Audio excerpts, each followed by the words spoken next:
assento, querido. Olhe para quem está do seu lado e diga: seja bem-vindo, meu irmão. Estamos aqui para adorar aquele que é digno, que é santo, que é exaltado e adorado para sempre. Amém? Amém? Quantos estão felizes por estar aqui? Diga amém. Ah, queridos, por que um culto é importante? Por que um culto é importante? Já desse eu falei para o irmão, eu falei para mim não participar de um culto só se eu tiver acamado mesmo. Porque alguém já disse que para o cristão, nós estamos organizando o som, irmãos, trocamos a mesa, então se houver alguma disparidade no som aí, é porque o pessoal está lá regulando ainda. Passaram a manhã e a tarde aqui, mas é uma mesa nova, uma mesa internacional que eles estão ainda decifrando ali algumas coisas. Por que um culto é importante? Alguém já disse que para o cristão o domingo não é apenas uma pausa na rotina. O domingo é o prelúdio da eternidade. O culto é um ensaio para a eternidade. No culto nós antecipamos o descanso final e experimentamos, ainda que em partes, o reino que virá. Por isso que um culto é tão importante. Muitos de nós chegamos aqui cansados, tristes, vazios, mas a glória de Deus é derramada neste lugar, e a gente sai mais leve, a gente sai com deleite em Deus, a gente sai renovado. O domingo é o dia, é a festa da redenção, em que a igreja se reúne, o nosso espírito se renova e o nosso coração se deleita no Senhor. É o dia que celebramos a vitória do Cordeiro, é o dia que vislumbramos o novo céu e a nova terra.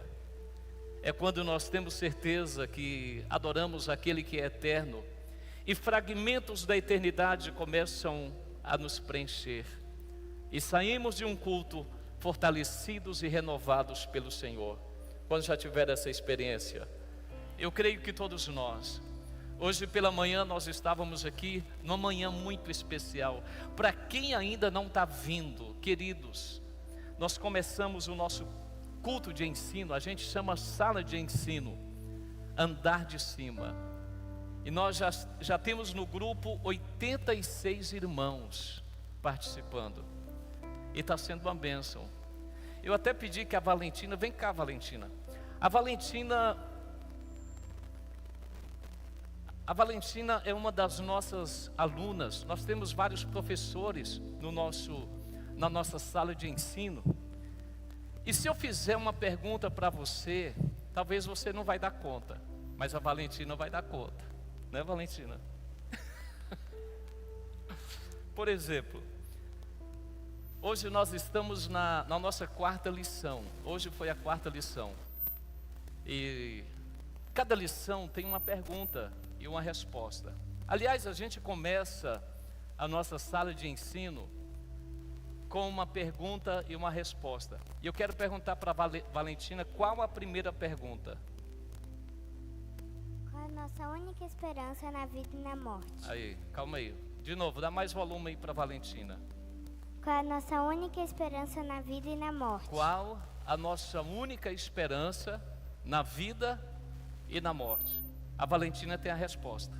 Que não somos de nós mesmos, mas pertencemos de corpo e alma, na vida e na morte, a Deus e ao nosso Salvador Jesus Cristo. Se eu fizer a segunda pergunta aqui, talvez alguns não darão conta de responder. Se eu chegar para você e perguntar quem é Deus, talvez você vai dizer, Deus vai dar uma definição para Deus. Mas Valentina, qual a segunda pergunta? Quem é Deus? E quem é Deus, Valentina? Ele é o Criador e sustentador de todos os seres humanos e de todas as coisas. Ele é eterno, infinito e imutável, em seu poder e perfeição, em sua bondade e glória, em sua sabedoria justiça e verdade. Nada acontece exceto por ele nem por sua vontade. Obrigado, Valentina. São umas perguntas que nós temos na nossa sala de ensino. São coisas básicas que nós precisamos para o dia a dia. E sabe qual é o problema nosso? É que a gente ainda não é apaixonado pelas Escrituras. É que ainda a gente é crente que se contenta com pouca coisa. Eu creio que Deus quer nos levar a níveis mais profundos, a níveis mais altos nele. Eu creio que Deus quer nos levar a uma profunda intimidade com ele. Aliás, o tema da nossa mensagem nesta noite é contemplação. E o que é contemplar? O que é contemplar? Se você pegar qualquer dicionário, você vai ver que contemplar ou contemplação é um ato profundo de devoção a algo ou a alguém. Também nos dá a definição de oração, de adoração, de admiração por alguém ou por algo. Então a contemplação é aquilo que atrai meu coração, é aquilo que atrai o meu olhar, é aquilo que enche o meu coração de anseio, de paixão, porque a gente só admira aquilo que é belo, a gente só contempla aquilo que é belo, a gente se apaixona por aquilo que é belo, aquilo que atrai o nosso olhar. A W. Tozer diz que a cada dia que passa nós nos tornamos parecidos com aquilo que amamos. Então, se eu me torno parecido com aquilo que eu amo, e não somente aquilo que eu amo me torno parecido, mas aquilo que eu amo me define. É igual um casal. Você pega uma moça e um rapaz se casam, e os dias vão se passando, e eles vão se tornando parecidos. Porque a intimidade, a convivência nos torna parecidos um com o outro. Assim somos nós com Deus. Cada vez que contemplamos o Senhor, nós nos tornamos parecidos com Ele. E contemplar é orar, é adorar, é admirar, é olhar. E o nosso versículo para meditação hoje é 2 Coríntios 3,18. Aliás, os homens que estavam na minha célula quarta-feira, nós falamos um pouco sobre a contemplação. Eu vou ler na versão nova, na NVT, nova versão transformadora. Observe o que diz o texto. O apóstolo Paulo escreve à igreja de Corinto, e nesse versículo ele diz assim: portanto, todos nós, dos quais o véu foi removido, podemos ver e refletir a glória do Senhor. E o Senhor, que é o Espírito, nos transforma gradativamente à sua imagem gloriosa, deixando-nos cada vez mais parecidos com Ele. Eu gosto dessa versão. Aliás, se você tem percebido, já desde o ano passado, que eu gosto sempre de falar sobre este versículo. O apóstolo Paulo está trazendo aqui algo tremendo a nós. Os biblicistas dizem que essa é uma das maiores declarações de todo o Novo Testamento acerca da doutrina da transformação. É uma afirmação genuína, verdadeira. O apóstolo Paulo, ele diz: olha, todos nós, inclui a mim e a você também, todos nós dos quais o véu foi removido, podemos ver e refletir a glória do Senhor. À medida que contemplamos, à medida que olhamos, à medida que admiramos, à medida que somos atraídos por esta beleza, O apóstolo Paulo está dizendo que esta glória que eu contemplo, esta glória vai refletir na minha vida. E ele diz, e o Senhor, que é o Espírito, vai nos transformar gradativamente à sua imagem gloriosa, deixando-nos cada vez mais parecidos com Ele. Quantos querem parecer com Cristo aqui? Ah, querido irmão, eu desejo no meu coração, talvez eu nunca me torne, talvez eu nunca seja parecido com Ele, me torne parecido com Ele, mas este é um alvo do meu coração. É a mais profunda declaração de todo o Novo Testamento, e também um dos principais versículos que ensinam acerca da doutrina da transformação dos remidos segundo a imagem de Cristo. A fé me leva a alcançar níveis profundos, conquistas grandes, mas a glória, à medida que eu contemplo, à medida que eu vejo a Deus, essa glória reflete na minha vida. E este refletir vai me transformar gradativamente, é um processo, a imagem e semelhança de Cristo.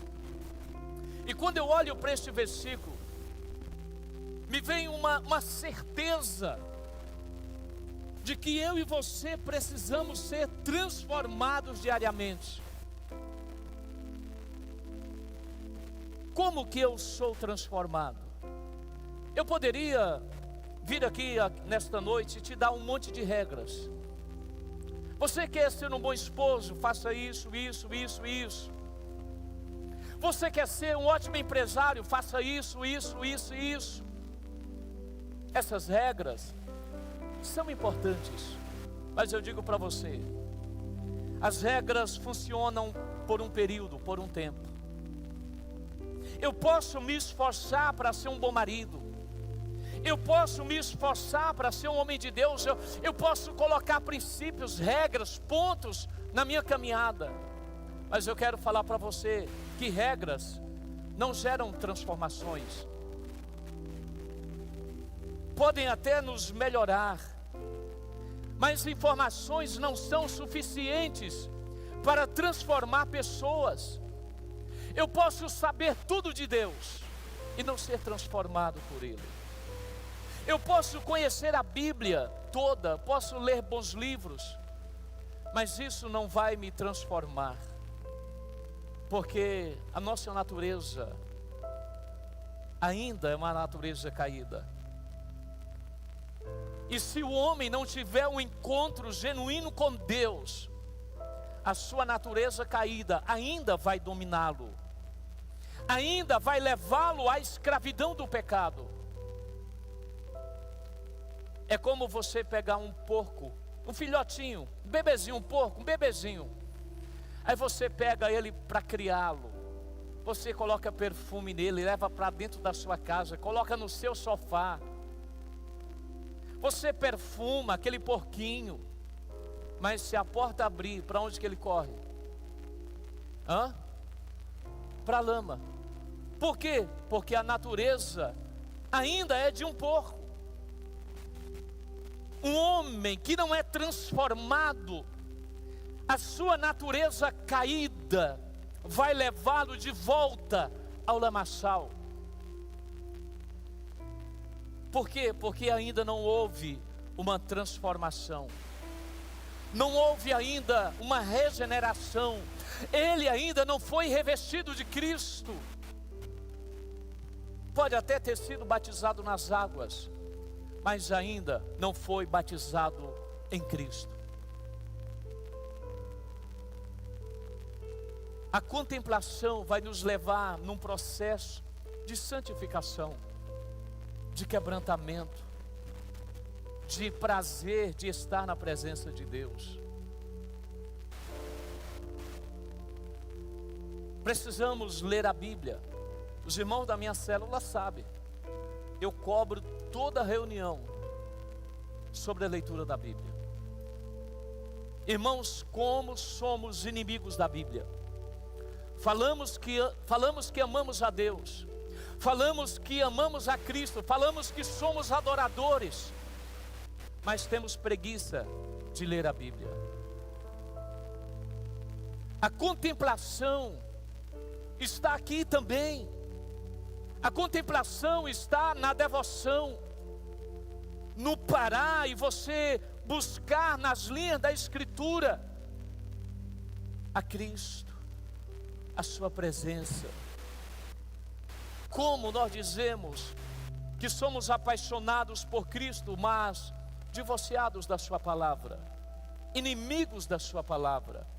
Se Cristo é a palavra, como dizemos que amamos a Cristo, se não amamos a sua palavra? Se a sua palavra é o próprio Cristo. No princípio era o Verbo estava com Deus e o Verbo era Deus. É a palavra revelada, é a palavra que nos foi dada. O Deus Redentor se deu a nós pela sua palavra. E como dizemos que amamos a Deus e não lemos a Bíblia? Precisamos ler a Bíblia não para dominá-la, mas para que ela nos domine. Eu não acredito em um crente que diz que ama a Deus, mas não lê as Escrituras. Não existe, não tem como, querido. Não existe falar que amamos o Senhor e não lermos a sua palavra. Porque tempo nós temos. Uma vez um rapaz veio conversar comigo, alguns problemas na vida dele. Um rapaz da igreja. E a primeira pergunta que eu fiz para ele foi: como está a leitura da Bíblia? Sabe o que ele me respondeu? Eu não gosto de ler a Bíblia. Sabe o que eu respondi para ele? Eu não vou perder tempo com você. Obrigado por ter vindo. Está encerrada a nossa conversa. Queridos, Jesus se revela pela palavra. Você lembra quando a Bíblia diz que João estava exilado na ilha de Pátimos? E um anjo aparece para ele. A Bíblia diz que aquele anjo, um pé estava sobre o mar e o outro sobre a terra. E na mão daquele anjo tinha um livro. Aí ele ouve uma voz dizendo: toma o livro da mão do anjo e coma-o. Ele vai, pede àquele anjo o livro e come. É claro que a gente encontra metáforas na Bíblia. Mas João, a Bíblia diz: eu comi o livro. E aquele livro na minha boca foi como mel, doce como mel, mas no meu estômago, amargo. O que nós entendemos com isso? Quando você chegar na eternidade, pergunte para João: João, você realmente comeu literalmente aquele livro?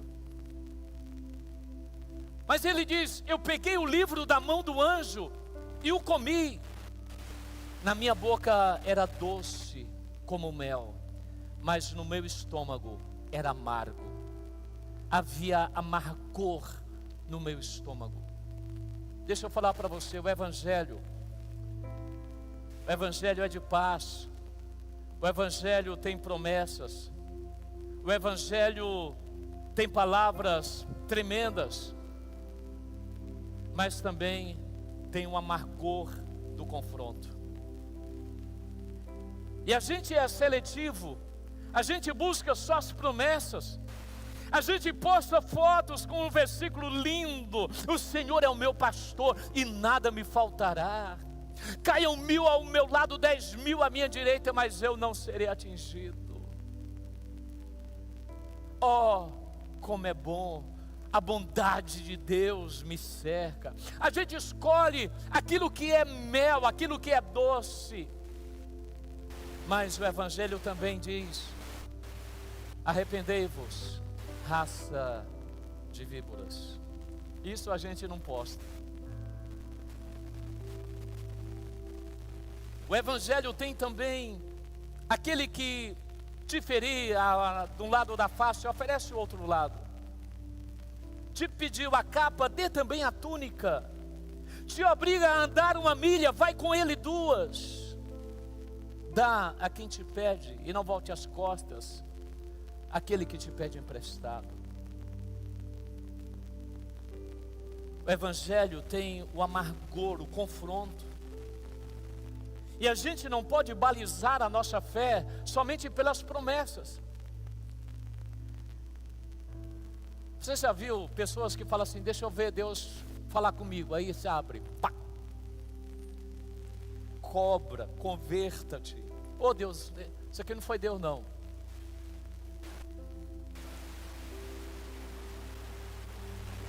A gente só quer aquilo que é doce.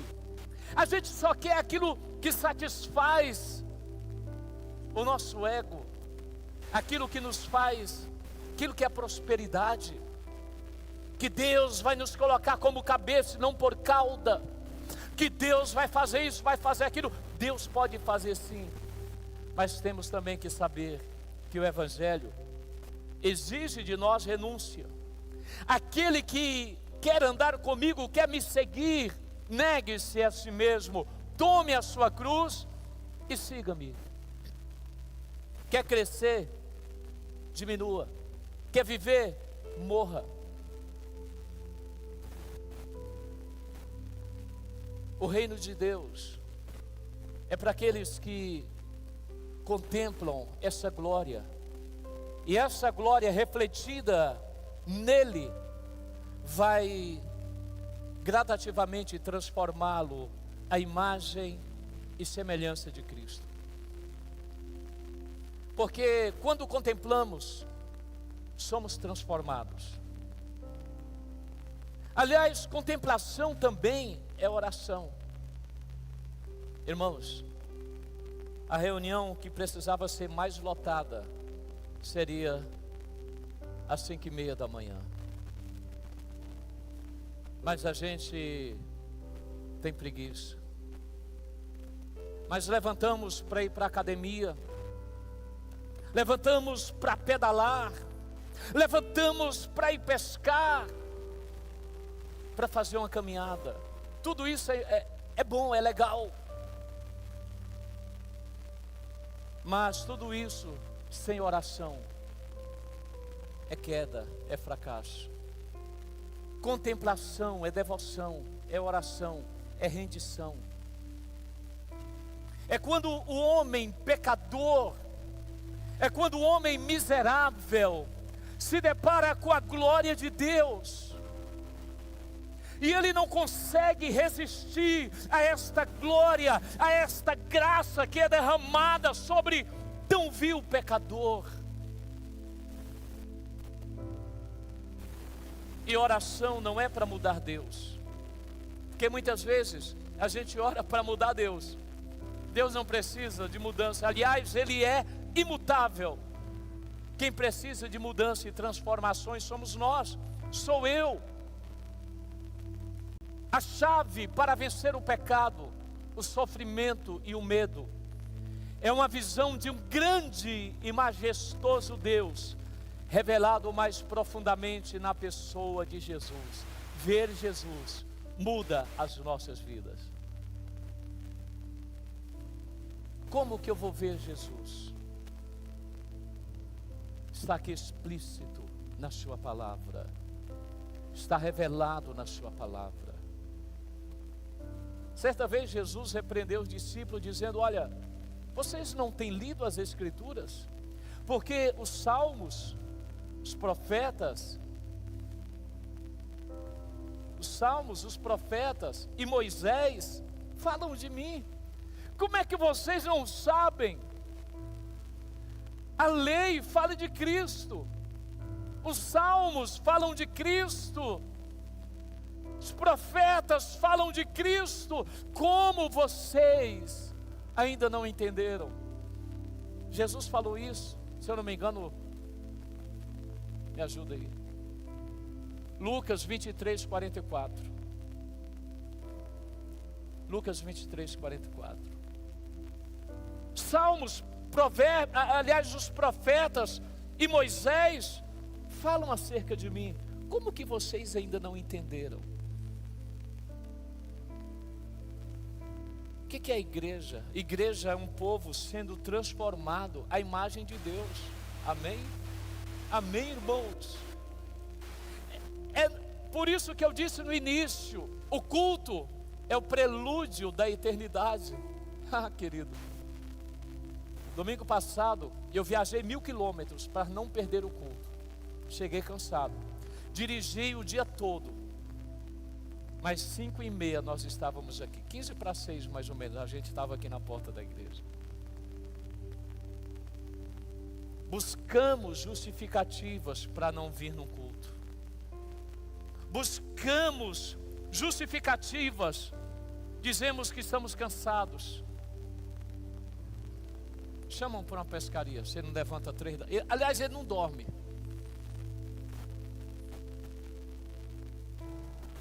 Não é, Raul? Cadê o Jardel? Não dorme. Fica pensando, meu Deus, vou perder a hora.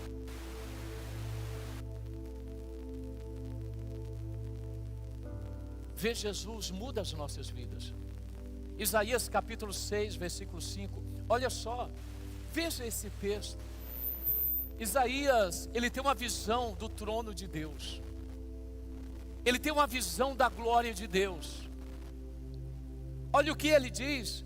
Então disse eu: ai de mim, estou perdido, porque sou homem de lábios impuros, habito no meio de um povo de lábios impuros, e os meus olhos viram o Rei, o Senhor dos exércitos.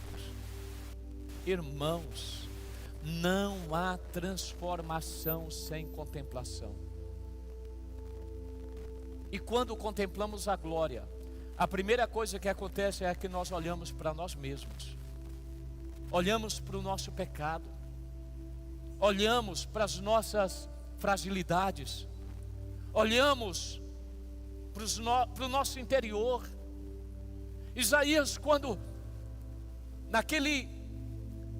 os céus se rasgam, ele contempla o trono, ele olha para si: ai de mim, estou perdido, estou perdido. Quando vemos a glória, nos deparamos com aquilo que somos.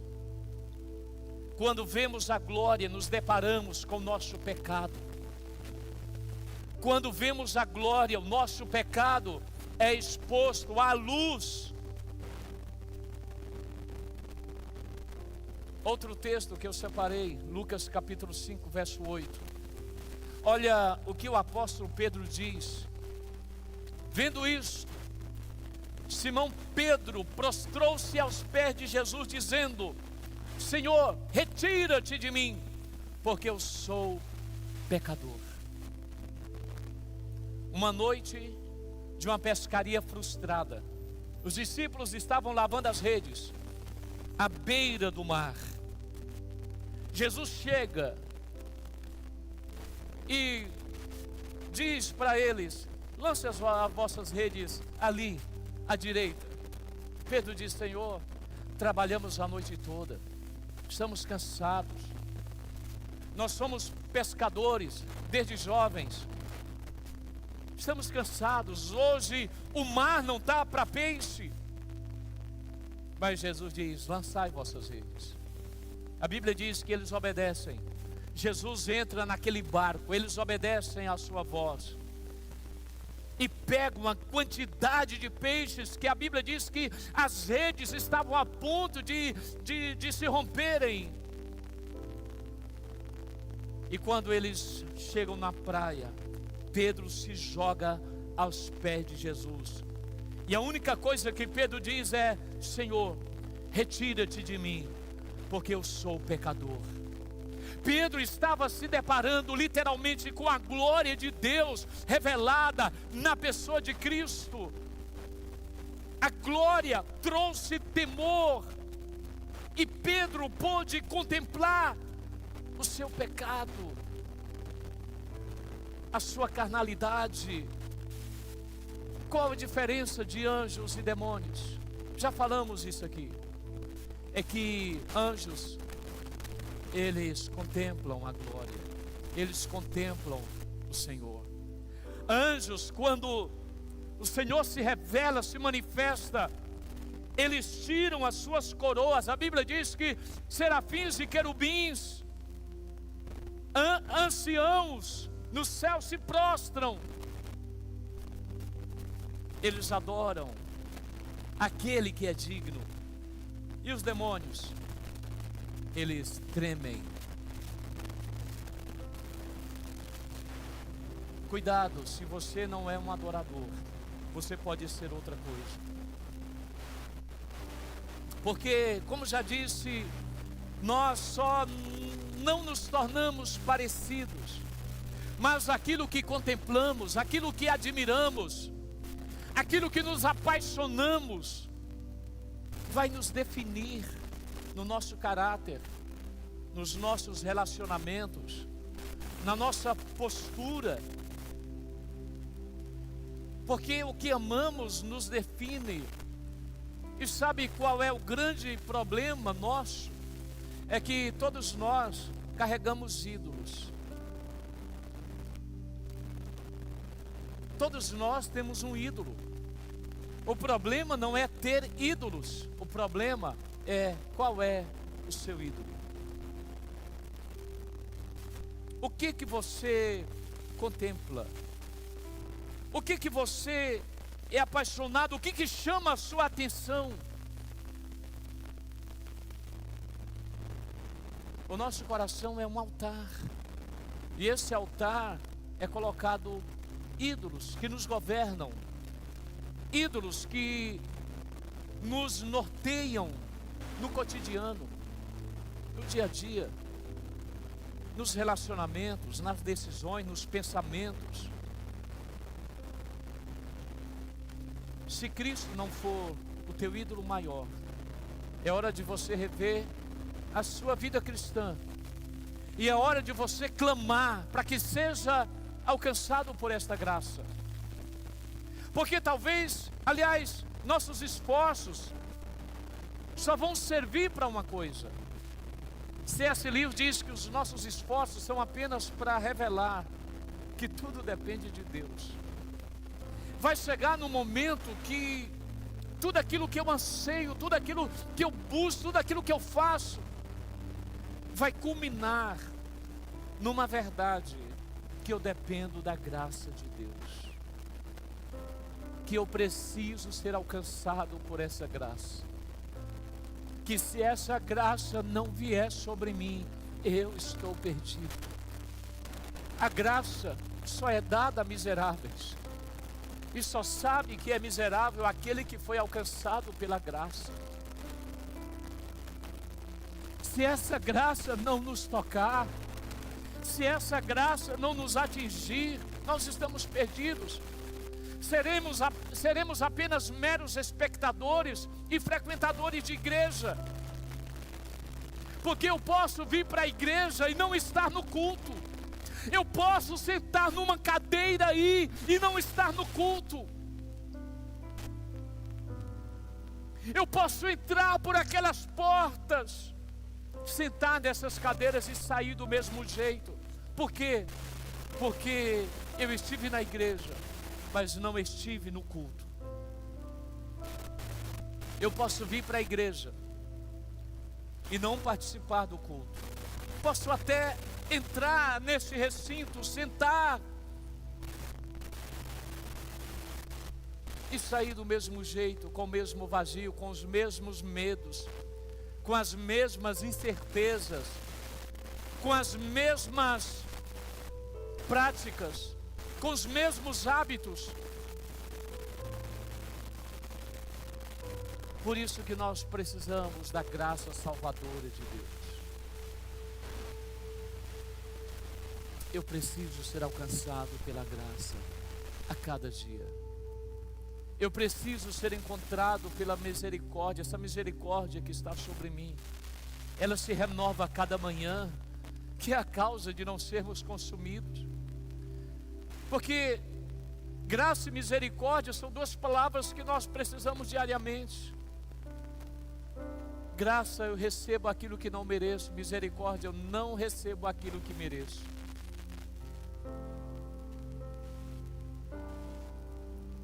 Que esta noite, que não sejam as minhas palavras, porque eu sei que as minhas palavras nada podem em você. Que não seja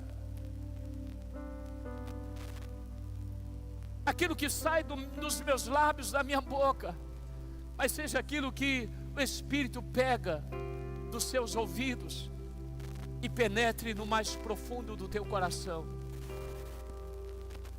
Porque as minhas palavras, o máximo que elas podem chegar aos seus ouvidos, mas só há transformação se o nosso coração for ferido, se o nosso coração for alcançado, se a nossa alma se render a este convite.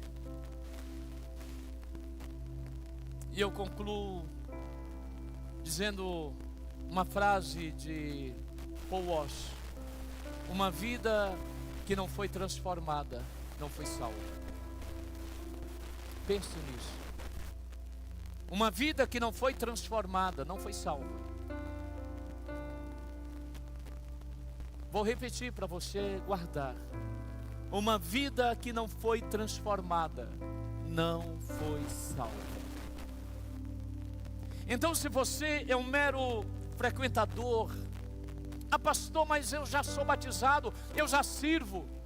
O teu serviço em servir irmãos não te dá salvação. O serviço não é para você alcançar salvação. Você serve porque você é salvo.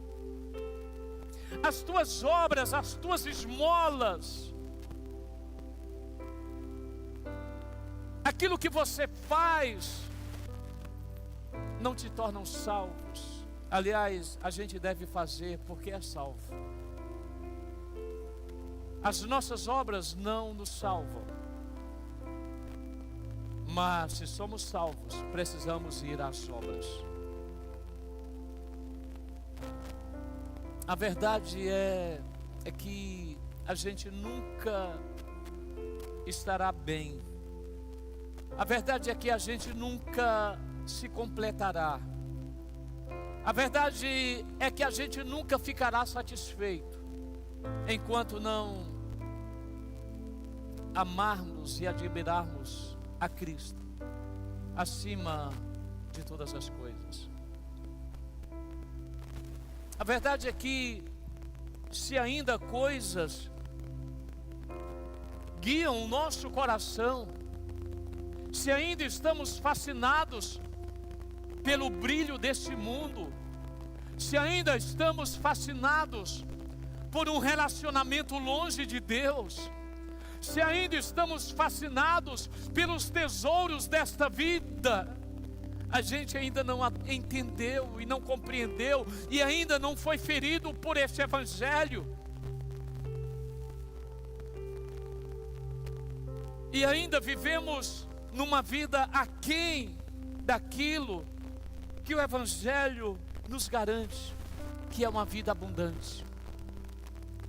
Se ainda o dinheiro é o meu Deus, se ainda o patrimônio, a riqueza, o relacionamento ou qualquer outra coisa deste mundo ainda ocupa o primeiro lugar na nossa vida,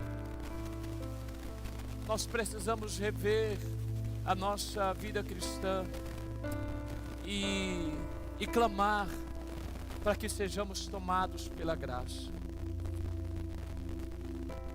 E eu termino dizendo que a contemplação nos leva à missão. Vou repetir. A contemplação nos leva à missão. Uma adoração sem missão é uma adoração mentirosa.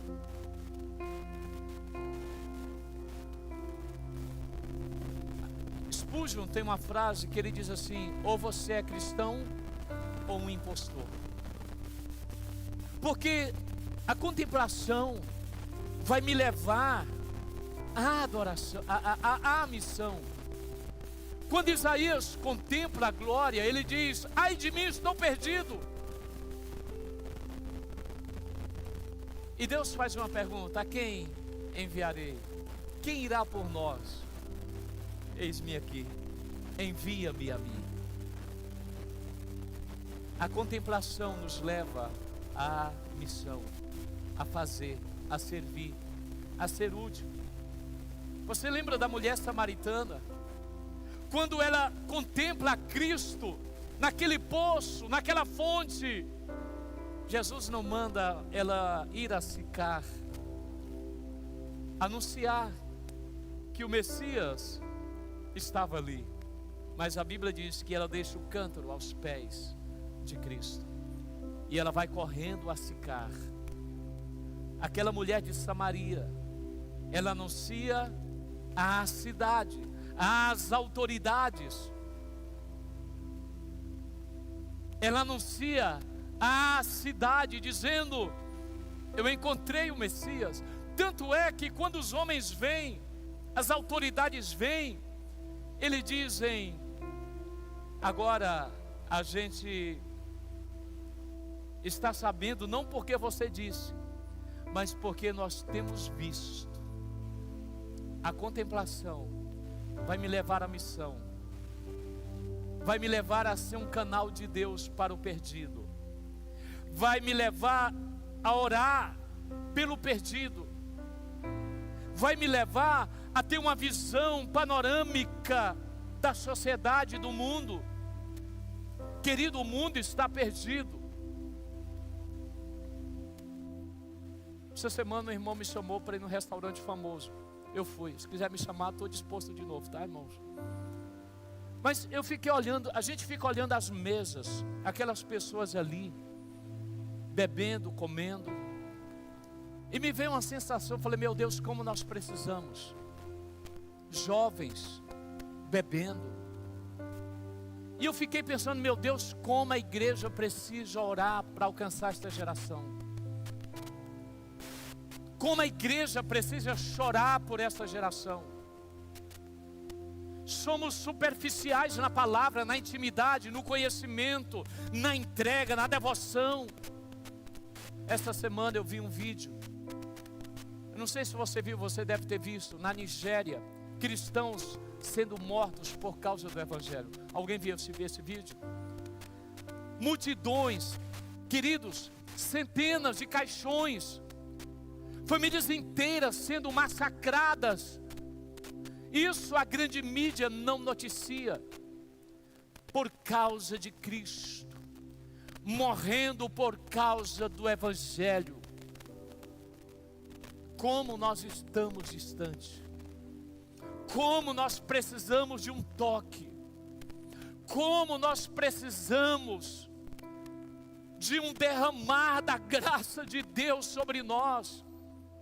Eu estava vendo um vídeo de um pastor, amigo nosso, que esteve na Venezuela no mês passado. Eu vou mandar esse vídeo para você depois. Ele diz: irmãos, eu relutei para gravar esse vídeo, para fazer esse corte desse vídeo e postar, mas eu estive na Venezuela. Você não tem ideia do que é a Venezuela. Cada igreja tem que ter a foto do Maduro, senão é fechada. Ele diz: eu conversei com 3 médicos da igreja. Sabe quanto o salário de cada médico que trabalha para o governo? $10. Ele disse: irmãos, o professor ganha $6 por mês. Ele diz: vocês não entendem o que é a Venezuela. A Venezuela perdeu a força. Cristãos estão sendo perseguidos na Venezuela. Irmãos, nós estamos vivendo tempos bons no Brasil. se vier uma perseguição, a maioria de nós vai negar Cristo. Sabe por quê? Porque somos rasos. Porque ainda lidamos com o Evangelho para satisfazer necessidades nossas, cotidianas. Eu creio num Deus que pode suprir toda necessidade, mas o foco do Evangelho não é esse. Fique de pé, no nome de Jesus.